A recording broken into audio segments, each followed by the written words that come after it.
Hello, everyone, and welcome back to Perception Paradox. Today's guest is Marci Zaroff. She is a true leader, an incredibly inspiring woman entrepreneur, a mother, eco-fashion pioneer, systemic thinker who is changing the world. Most of us, we don't really think twice about what we wear, but behind every thread is a system of farming, labor, chemicals, and choices. And Marci Zaroff spent the last 30 years changing that system. She coined the term eco-fashion in the 90s, long before sustainability was cool. She has launched mission-driven brands, helped create global textile standards, and worked across a fashion supply chain, from cotton fields in India to boardrooms in New York. She's not just a founder, she is a builder of bridges between industries, ideologies, and ways of seeing the world.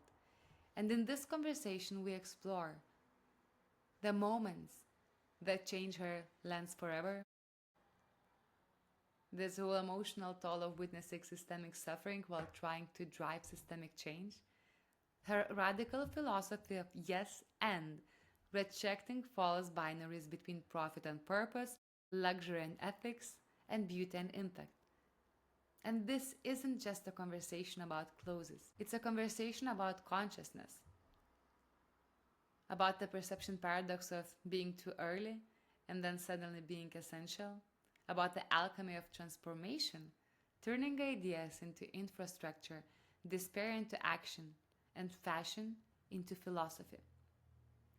Marci Zaroff didn't just see a better future, she built it. And this is her story. Let's dive in.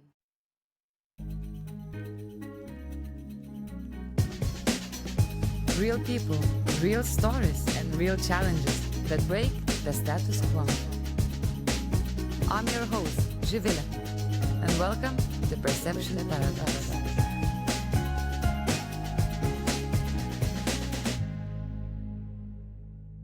Ladies and gentlemen, welcome back to Perception Paradox. And Marci, I am so happy to welcome you to the podcast.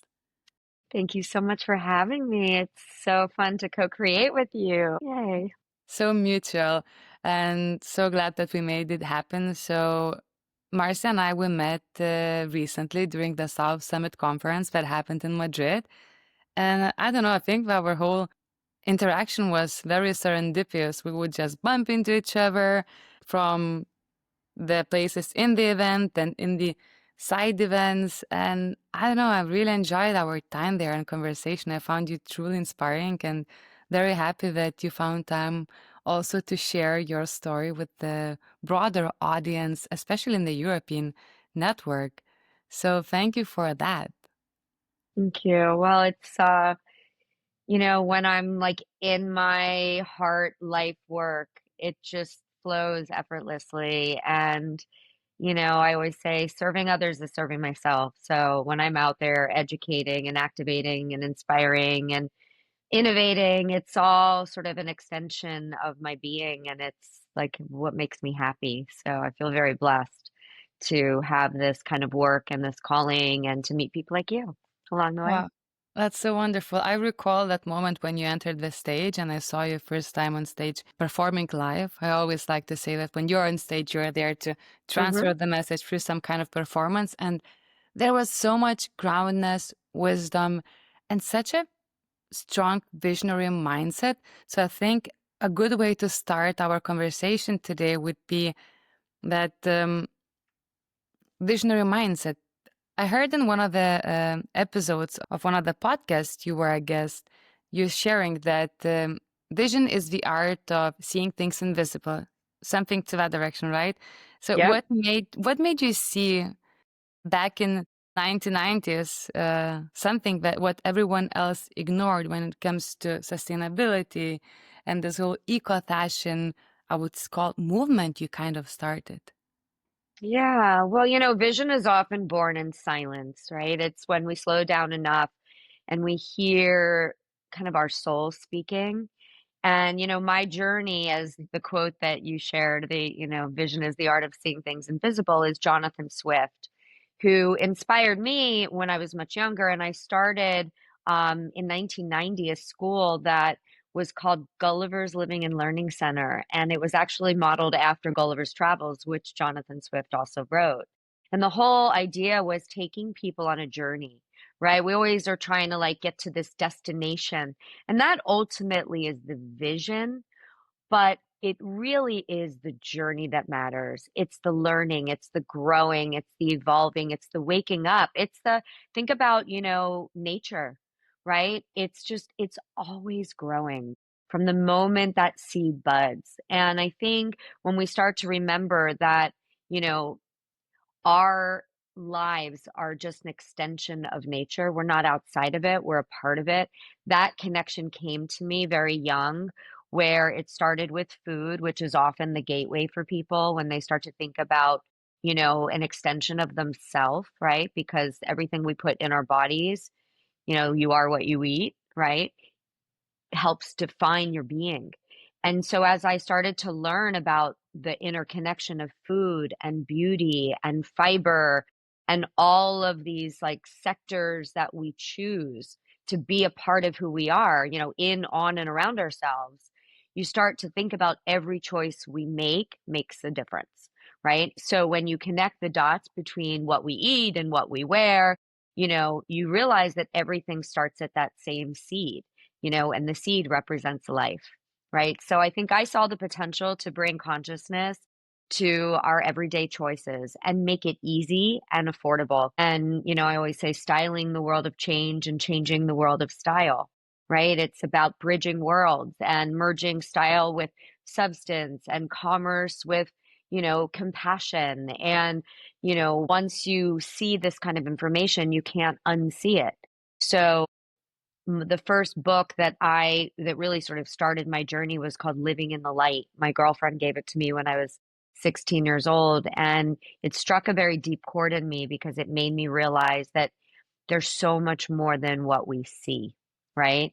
And so when I started to think about my work path and aligning my personal and professional values, the quote that is most resonant for me is from a book called The Prophet, which is work is love made visible, right? Because when you love your work, it's not work, it's love. And consciousness and love to me are synonymous. So embedding that kind of mindset into everyday choices and everyday products, whether it's what we eat or what we wear, became sort of my life work and what I've been doing now for 35 years. That's wild and that's so inspiring. So, when you read that book when you were 16, given by your girlfriend, did you already know from that moment that you will be going somewhere where the majority of us are not considering and you will be changing the world? Or it took you some time to realize? Well, my personal choices were probably affected first in the sense that this girlfriend that gave me the book was actually a hairdresser, and I was very young. She was a little older than me, and we would get together and she would cook. And I was just so curious, and it's like when that curiosity meets intention. And I started to really want to understand. She was cooking macrobiotic food for me. So I dove deep into the whole philosophy and understanding it's a way of life. And food is just energy, right? Everything around us on everything we choose is just energy. So when I learned about the philosophy, which is grounded in kind of Eastern, philosophy of yin and yang, understanding the dark and the light, that defined a lot of like my first chapter of personal choices where I wanted things that, fed my soul in a positive way. And as I got deeper down that rabbit hole, I started to realize you can't really support one part of the equation without the other because of that interconnection. And that's when I met the founder of Aveda, also through my girlfriend. And Aveda was still a very, very young company. Well, fast forward, the founder of Aveda became my mentor of 25 years. He wrote the foreword to my book. He was such an iconic leader and visionary. And when I watched what he was doing to transform clean beauty, that's when I had that epiphany about fashion. And I was like, wait, okay, I'm getting it about food and energy and clean beauty. And it's sort of this evolution, like a seed evolving. What's next? What else? What more? right? And when you start to feel good, you want to keep going down that path. So I had this kind of awakening around like, and I loved fashion. When people ask me like what made me start EcoFashion, it Hmm. was this kind of manifestation of all the things I love. I was an artist. I always painted and did calligraphy. I was a business person intuitively. I was the kid with the lemonade stand. You were.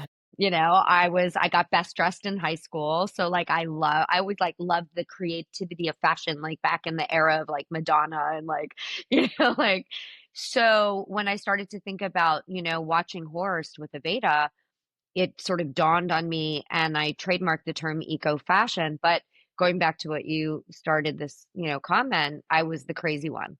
I was always like, oh my gosh, my friend Marci, she's so out there, right? Like people would look at me like eco fashion. Do you actually think anyone would ever care about that, Marci? You're nuts. People are into ecology and the environment and social justice and, humanitarianism and consciousness are not the same people who are into fashion and vice versa. Fashion people, they don't care. And conscious people, they don't want to be fashionable. And I'm like, I can't be the only one that wants both. Right. So that was the beginning, right? Where Yeah. it was like, how do I, bridge the tree hugger and the fashionista or the tribe in the boardroom, right? And start to tell stories that people could understand the idea of no compromise. It's not this or that. These two worlds are perceived to be very dichotomous. But 30 years now later, Hmm. finally people are getting it that, you can have both. And that's what gets me very excited. So the journey for me went from Gulliver's to starting what's known today as the Institute for Integrative Nutrition, which is the world's largest holistic health nutrition school, has certified over 160,000 people worldwide as health coaches and opening the first Aveda Concept salon with the founder of Aveda, and then starting the first sustainable fashion and home brand in North America called Under the Canopy. And then from there, continuing on, my book and my writing, my a lot of public speaking and producing a movie and a lot of other work that I've been doing just to kind of educate and activate people. And now finally I just pinch myself every day when I'm in rooms of people that are just like soaking this up and getting on stage themselves now to talk about, circularity and regenerative agriculture and a whole new chapter in the fashion world.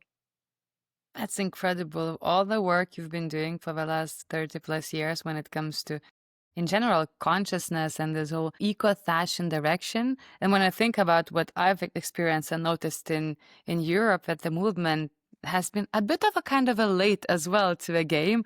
And when I hear from you that you started that in early 90s, the eco fashion term you branded in 1995, which sounds so wild. And I kind of assumed that it was not a linear path. And since you were a visionary, you were someone who is not doing the way everybody were doing. What made you continue doing this during the hard times? I mean, I always intuitively believe that it wasn't an if, it was a when, because it just made sense to me, right? Like when Yeah.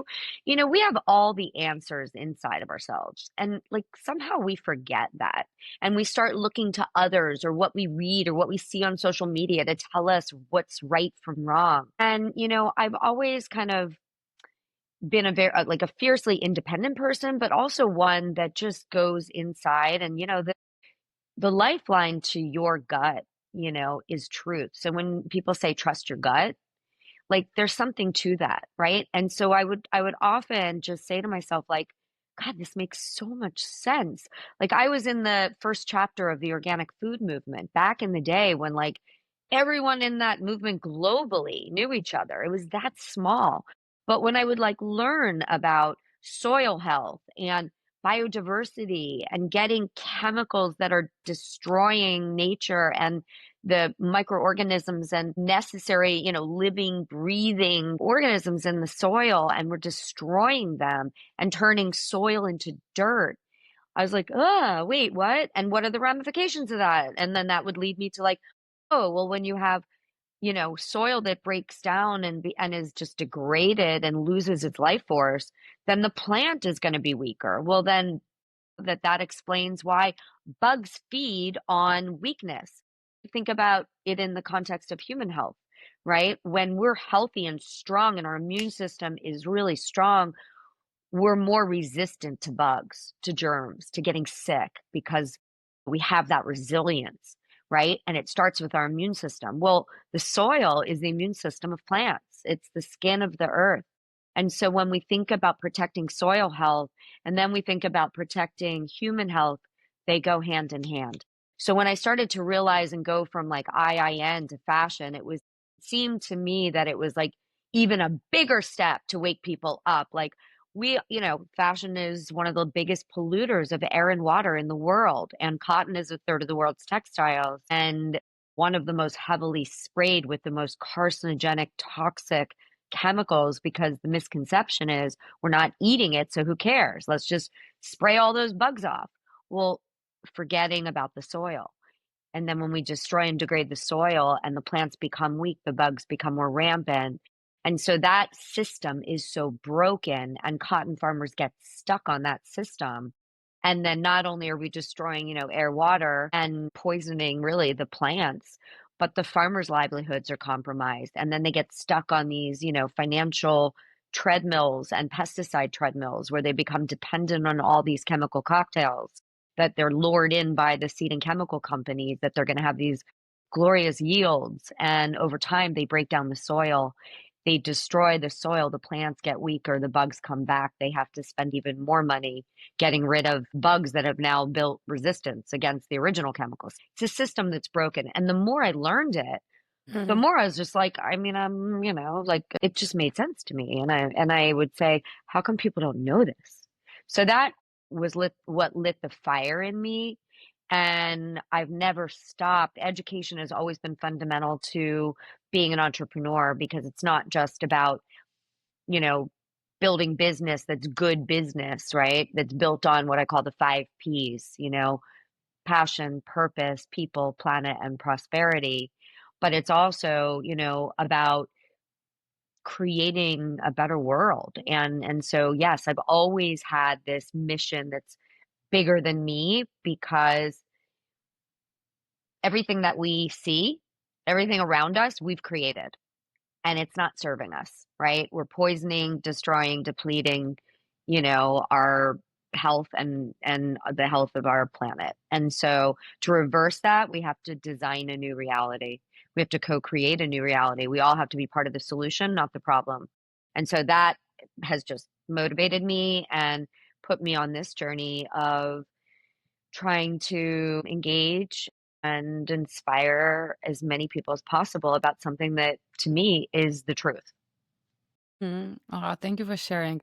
I do recall you sharing also in the presentation during South Summit, and I watched a couple of videos about quite a brutal data and statistics of farmers committing suicides, of farmers getting really sick, and because all those pesticides and the way the system is functioning, and us refusing to see it as society.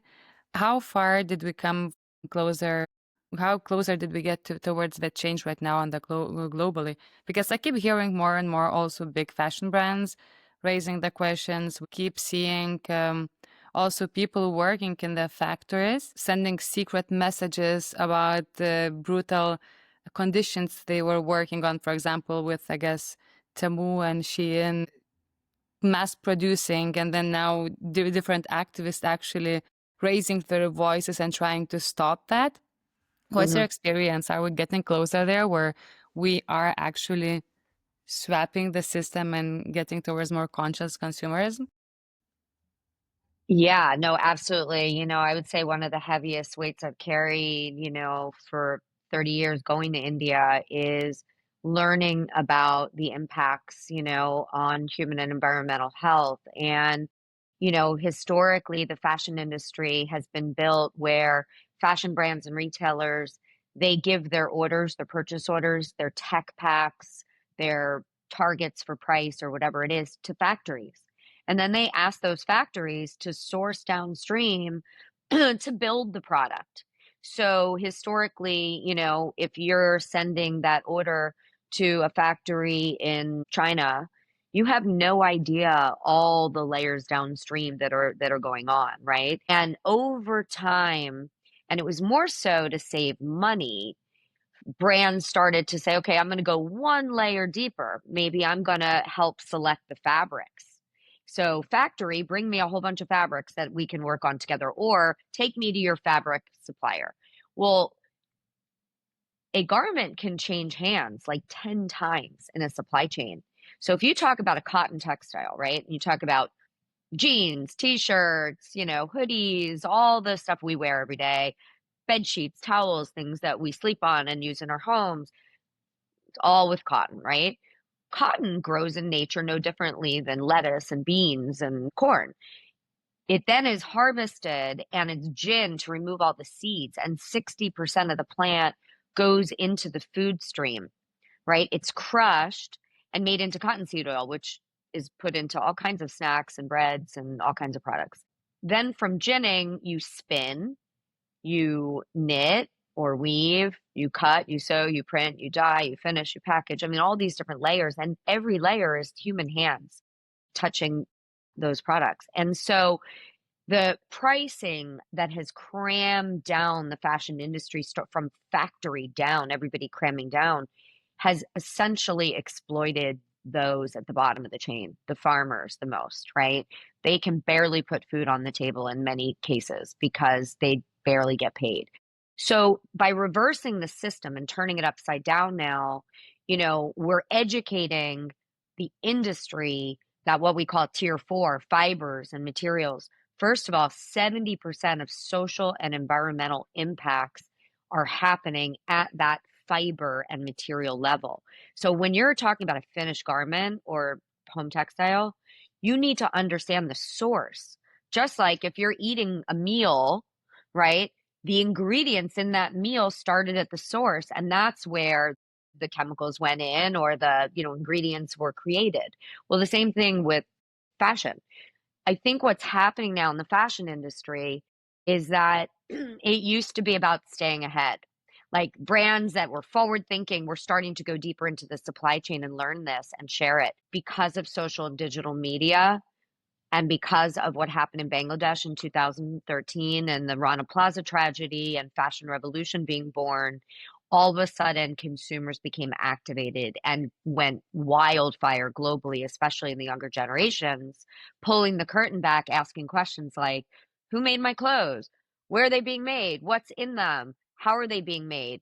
And those questions have now led brands and retailers almost force their hand to start to now themselves learn and make different kinds of choices. Now that evolution has continued, that fire has been fueled, and it now, I'm chair of the board of an organization called the Textile Exchange, which we've probably tripled in the last 5 or 6 years based on now, we're making sustainability fashionable. So all of a sudden, all these companies from mass to class, from the Chanels and the Versaces to the Walmarts and Costco's, are all at the table talking about the source of their products.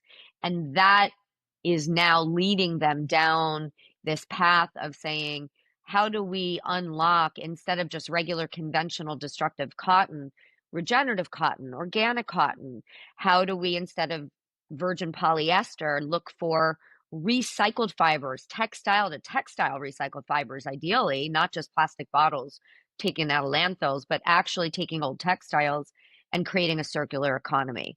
And that now is becoming the next big frontier of the fashion industry. All these years of me like banging on doors, screaming and pounding on, now it's like no longer a choice. It's an imperative. And we have an industry commitment now because, being on a board with the companies like Target and Nike and Patagonia and Walmart and H&M, and they're all at the table. And now everyone's marching to the same direction of the reduction of, virgin synthetic fibers, integrating now truly sustainable cotton. There are coalitions being born, and it's now, I'd say cooperation is the new competition, right? Where everybody's working together with a common goal to transform this $3 trillion Titanic of an industry. Amazing. That's wild. It's really great to see such a big change. I'm actually myself, I've been following early Patagonia movement since I'm myself a lot into the active sports and outdoors.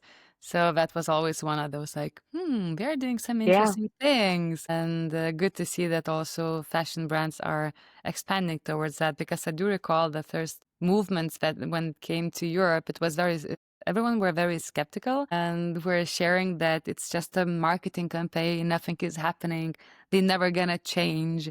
So through all the different regulations you've been also involved and changes, it seems like it is changing and it's not only talking but actually proactive approach towards getting closer towards the change when it comes to fashion. So it's pretty cool. And you also have your own fashion brand, right? Yeah. So when I sold Under the Canopy, wrote my book, and then I partnered up with actually a food retailer called Thrive Market to create a home brand called Farm to Home. I'm actually this pillow behind me is this is 100% certified organic cotton, farm to home. Um, so I started working on like bedding and bath, and then because I have deep roots in India for 30 years, and farms I work with, and factories I've been working with through Under the Canopy and other private label programs I've helped develop. I started to work on some apparel, almost like to become a showroom of capabilities and show people what we could do, and created a brand that was actually inspired by my book. The first chapter of the book talks about my yes and philosophy, which is really very defining in my career. It's about lead with the yes, right? Lead people with a visceral experience. And in food, that's taste. And in beauty, that's scent and functionality, like Aveda. In, you know, fashion, it's style and quality and fit and color and comfort and price and hand softness. So the brand actually was inspired by that philosophy and is called Yes and, because the and represents the value added. And by the way, it's also regenerative, organic, circular, fair trade, ethically made, low impact diet, all that yummy stuff is not about sacrifice and deprivation. It's not about taking something away. It's about giving you more. So the yes and mantra is you can have it all, value and value. So yes and dot style is the URL. It's mostly just casual comfort wear and athleisure and lots of easy, your favorite t-shirts and your favorite hoodies and whatnot. Also have a brand with Hilary Swank that she started called Mission Statement, and that's a part of the EcoFashion Corp greenhouse of brands. So we've got Farm to Home, Yes and Mission Statement. We had Seed to Style on QVC, so I would go on TV and talk about sustainable fashion. And then we do a lot of private label work at my company. So we make music merch for a lot of major artists. We have a partnership with Universal Music Group. We did all of Billie Eilish's t-shirts for her album Hit Me Hard and Soft last year for her retail launches at Target and Hot Topic and Urban Outfitters. So, yeah, I mean, I love collaborating and unlocking different sectors, whether it's hospitality or home or apparel or fashion or music merch, because everybody touches textiles. Think about it, right? All day Mm-hmm. long, we pretty much are in textiles. I mean, other than when you're in the shower, like for the most part, like 24/7. Yeah. So, it's as consumers, we have to vote with our dollars. As businesses, we have to be a part of the solution. And so I'm out there just trying to, partner up with through the fashion brand, but also through all kinds of collaborations. All the different activities you do, from public speaking to spreading your voice through your Yes and book and etc. So, but talking about your work and growth as a professional and a career woman entrepreneur, many different tools and stages or mediums you're using to spread your message. How did you stay strong, avoided leaning towards the cynical approach, and kept yourself energized while working towards that vision? Because Sometimes we give so much of ourselves out there that we can lose as well our inner self. Yeah. Yeah. I mean, I think one of the tenets of what I try to share with people is how important alignment of your personal and professional values is. And the flip side of that is if you're really working hard to activate and share your passion, I honestly can, anyone who knows me, like, would probably say I'm a workaholic because I'm so passionate about what I do, and I feel so grateful that I have this kind of work. But there have definitely been moments of like financial strain or burnout or I'm a very trusting person. So, like, I see the world through my own, as we all do, right? Through our Yeah. own rose-colored glasses sometimes. And so I've probably, you know, um, risked at times my own financial or personal health to keep going and to make things happen. And because I had such deep conviction of this path, which is now manifesting, and I feel so grateful, but it was, I have a lot of bruises to show, right? Like, I'm like a walking cliche. What doesn't kill you makes you smarter, stronger, better, clearer. One door closes, another one opens, all of that, right?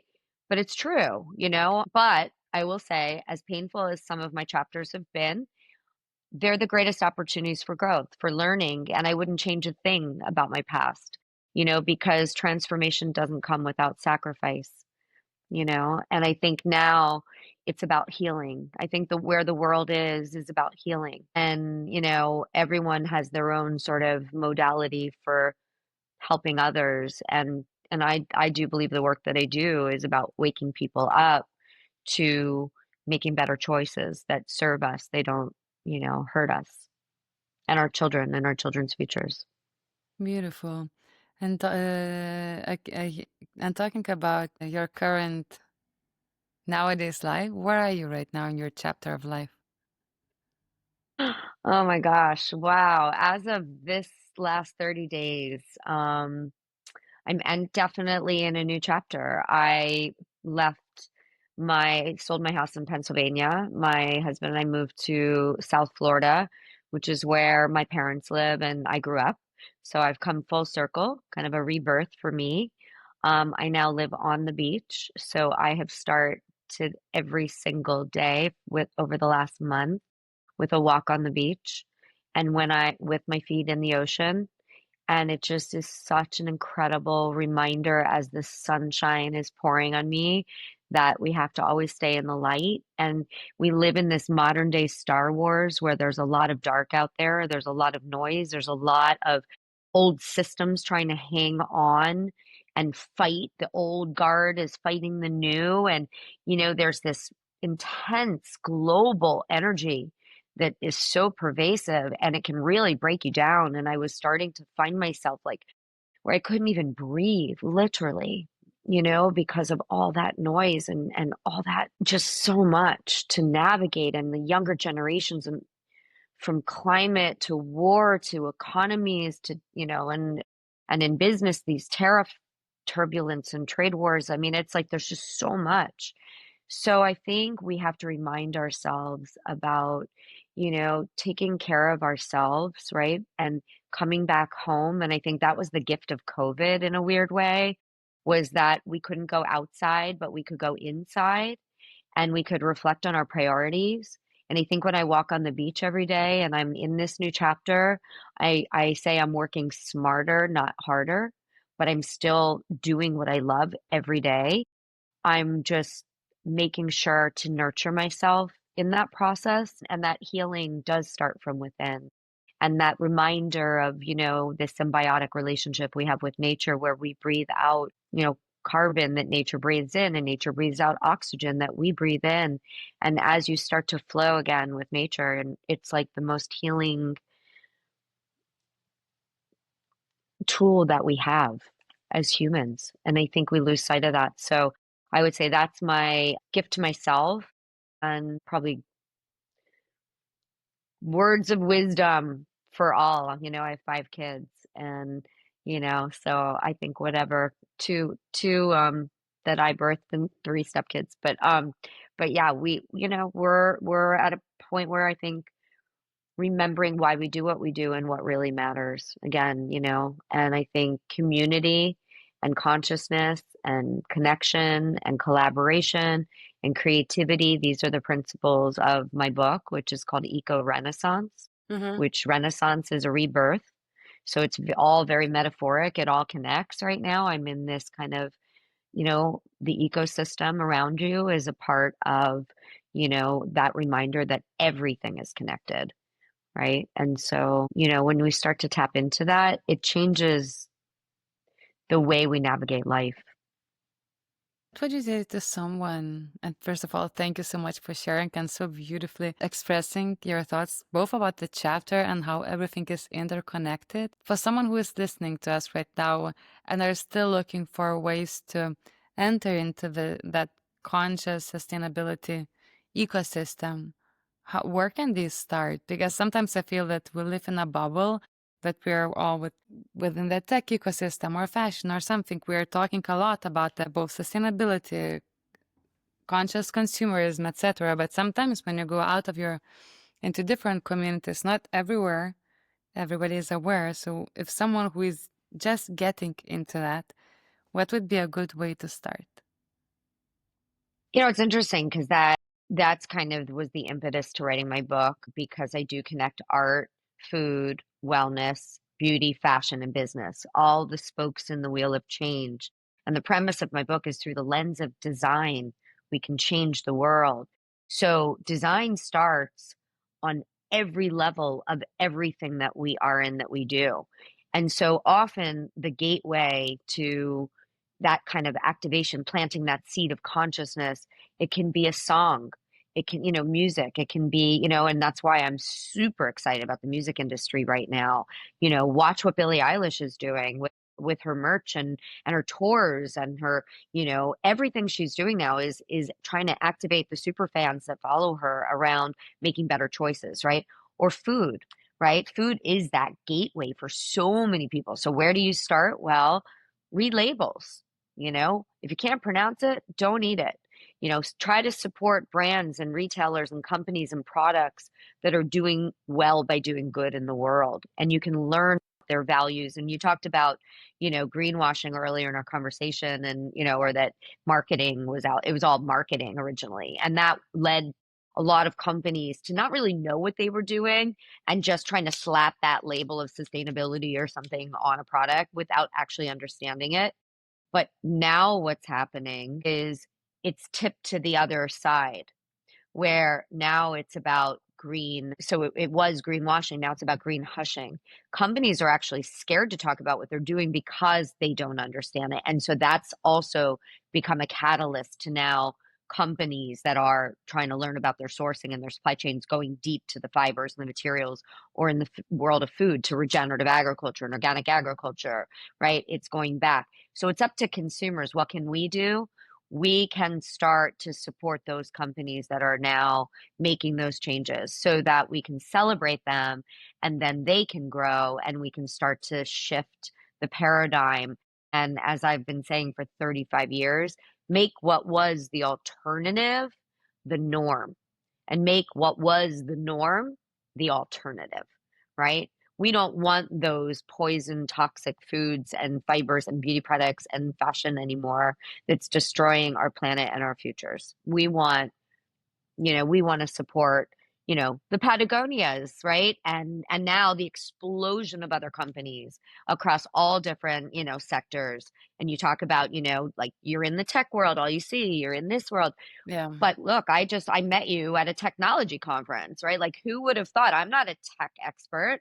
When I'm on stage with the founder of Netflix, I'm like, okay, but the truth is like, my message is different, but they are connected, right? The power of technology in sustainability has been absolutely game changing. So for me, when people say, like, what is right now, this kind of, what's lighting this fire? It's the convergence of, awareness around regeneration, right? that we have to now not just sustain anymore, but regenerate systems, rebuild them, Mm-hmm. build new systems, right? Married with circularity, we have to take the old and keep it in the system in a circular model and get out of this linear mindset that because everything just goes in the landfills and just starts creating so much excessive waste. We have to turn waste into worth.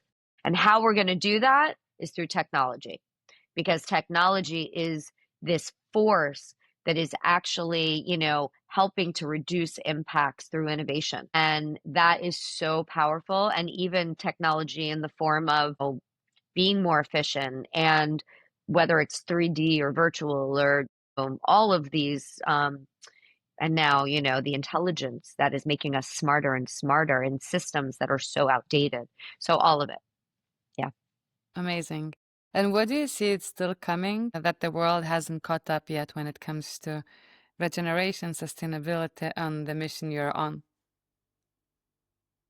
Well, I think, just reiterating that regeneration is about co-creating with nature, not against it, right? It's not just what we, extract from the earth, but what we return to the earth, right? Another one of my favorite quotes is Native American wisdom that we don't inherit the land from our ancestors, we borrow it from our children, right? It's a sacred reciprocity. It's where business becomes a tool of restoring life, not depleting it. And I think that now that the next generation of entrepreneurs and business leaders are thinking about, more different kinds of governance, one that actually does, hold companies, brands, and the future leaders to account around impact, around, people and planet. And I think a lot of companies today are focusing on risk mitigation and resilience, because if you're not understanding your supply chains today, that could actually destroy your business. So it's not even just doing good because you want to help nature. It's also good business. So I think that sort of, intersection now of, awakening and awareness and younger people entering the workforce with a different mindset about the future, because the climate crisis is real, and Mm. it's in our faces every day, and it's terrifying, and everyone wants to, especially the younger generations, you know want to do things differently because they recognize that the systems that that my generation sort of took for granted just aren't serving us. So I think we have to all hold hands, and I always say 1 + 1 = 11, because we are exponentially stronger together than we are apart, right? Alone, we are smart, but together we are brilliant, and we can co-create any kind of reality we want to see, but not if, we don't take action, right? So we have to walk our talk, and we have to, to cross the aisle, right? And another issue with the fashion industry is everything was so siloed, right? The marketing department wasn't talking to the sustainability or the, finance or sourcing or design or production. They all operate in their own little universes and are all incentivized in different ways in their own system. But in order to drive transformation, we have to have a holistic mindset, an integrated holistic mindset. And that's why integrative medicine and and all of crossing the aisle in different industries and different sectors and within even companies is a critical piece of this puzzle. Couldn't say it better. I think everyone must read the Eco Renaissance book and oversee the holistic approach towards sustainability and overall, I think this whole world. So, Marci, we're getting closer to the end. As much as I would like, just keep asking you questions. To whoa, whoa, whoa, whoa, whoa, whoa. I'm sorry. To anyone who is listening right now to us, what would be a thought to ponder for the listeners after hearing this episode?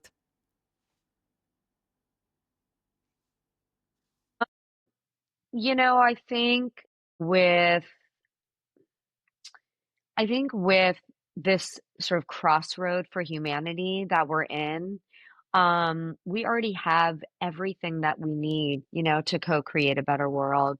And so it's not really about more innovation, it's about more intention. And so I think we have to respect and each other and turn off that, like, as best as we can, the darkness, and see the light that is within us and around us, because it's that light shining that's going to pave the way for a better future. And if we stay stuck in the muck, we won't get where we need to go, because truthfully, even with all this work around sustainability and the environment, it's really not about saving our planet. It's about saving ourselves. And I think that's really, love is the fabric of existence. And I think when we tap back into our work, our families, the people around us, every choice we make, and the energy that we're plugging into, if we remember, from the lens of love, what a difference it can make for, our everyday and for tomorrow, to be in that, to just stay grounded in that love energy, and don't see challenges as obstacles to be there. See them as opportunities to climb that ladder of consciousness and change your perspective, and to grow and to evolve back, like that seed, and that seed of consciousness that wants to grow. Where can people follow your journey? Well, on social media, I'm at Marci Zaroff, and Marci, and then marcizaroff.com, but ecofashioncorp.com, and at Yes and at Farm to Home, and at Beyond Brands, which beyondbrands.org is a consulting agency I have with my husband, and we help co-create better for you products across all different modalities, all different sectors: food, beverage, supplements, beauty, fashion. And again, we all are holding hands because this is a lifestyle shift, and one that we can eat the change and live the change and be the change and wear the change we wish to see in the world. Ladies and gentlemen, it was Marci Zaroff who just shared some wisdom about life and lifestyle change. It was not only about the fashion or sustainability, it was just about life philosophy and mindset. Thank you, Marcia, so much for joining Perception Paradox and shining the light. Thank you so much for having me and shining the light with me.